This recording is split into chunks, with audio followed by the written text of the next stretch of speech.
Oh, it's a beautiful day here in Melbourne at the Australian Open. I'm delighted to be joined by Michael Chu now, the General Manager of Overseas Communications, Kia Motors. Michael, thanks for your time.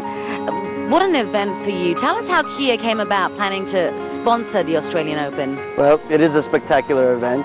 This is Kia Motors' longest running global sports sponsorship. If we turn the clock back to the early 2000s, Kia really wasn't a household name. Our brand recognition was very low.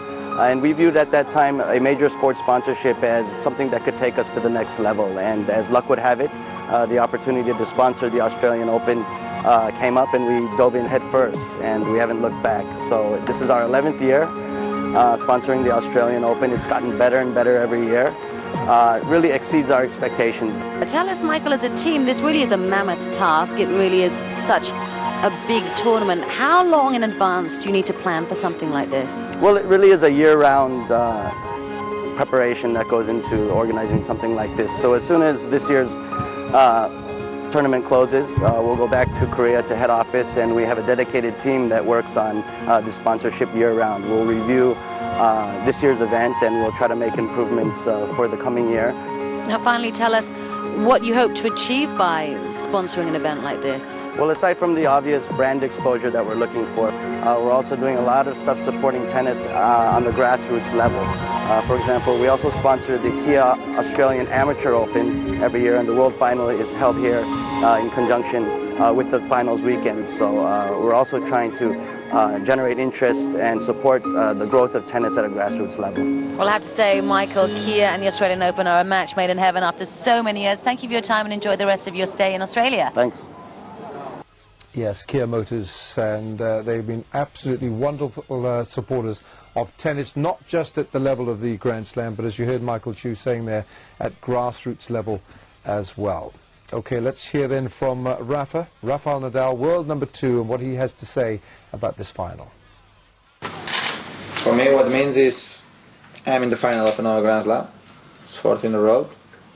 Happy for that. The opponent at the end is the best player of the world today. So that's why I played the last few finals against him. So it will be always a really tough match for me.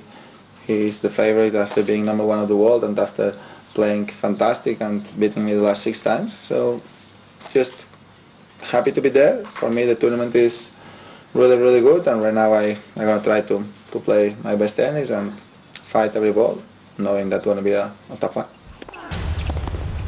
So in the first round it was Alex Kuznetsov of the States, Tommy Haas of Germany, and Lucas Lato in the third round of Slovakia.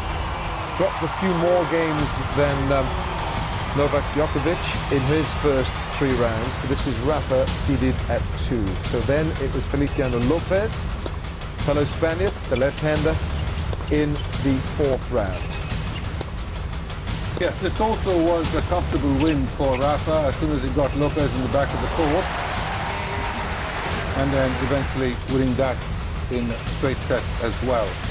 So he came through comfortably to the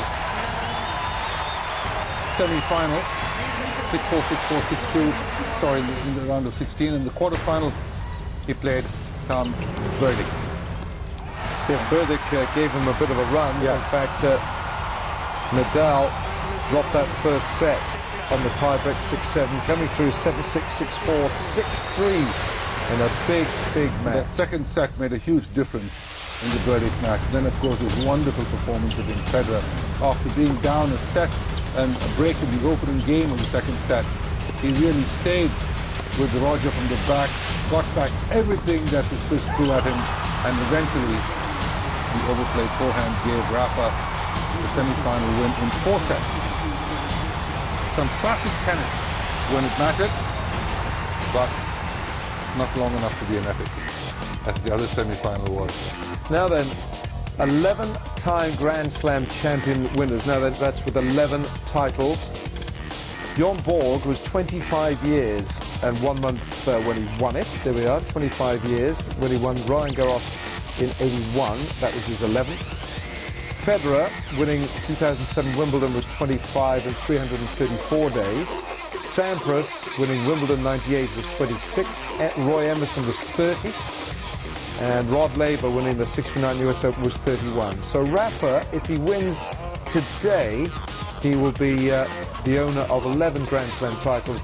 He will be 25 years and 240 days, just behind the great Bjorn Borg. Bjorn Borg, 6 French, 5 Wimbledon, one after the other. There was a little gap in the French, wasn't there? There was, they weren't all 6 consecutive, am I right? He lost 1 in the middle. That's right. Adriano Panata. Yeah. But at the end of the day, he won 6 Frenches and 5 Wimbledons. But when the grass courts at Wimbledon were really quick, and there were actual grass court players who were playing the game at that time, people who actually came up to the net after a serve and made a volley, which is a completely different game today. But that was what was so spectacular about Rafa, about Bjorn Borg, Rafa again, but about Borg. So what an effort by the guy to have won 6 and 5. But Nadal, if he wins today, he will also have 11 Grand Slam singles titles, like Borg and Laver. Yeah. What a league to be put in. Well, as you saw from that graphic, Borg was 25 years and 1 day old when he won it, and the 11th title. The 11th, and Rafa would be 25 years and 240 days. So he's just behind Borg. Look, yes. I mean, big deal. What's a couple of days between friends? Well, exactly. Okay, time for a little break. We're building up to the final, the 2012 men's singles final in Melbourne, the Australian Open.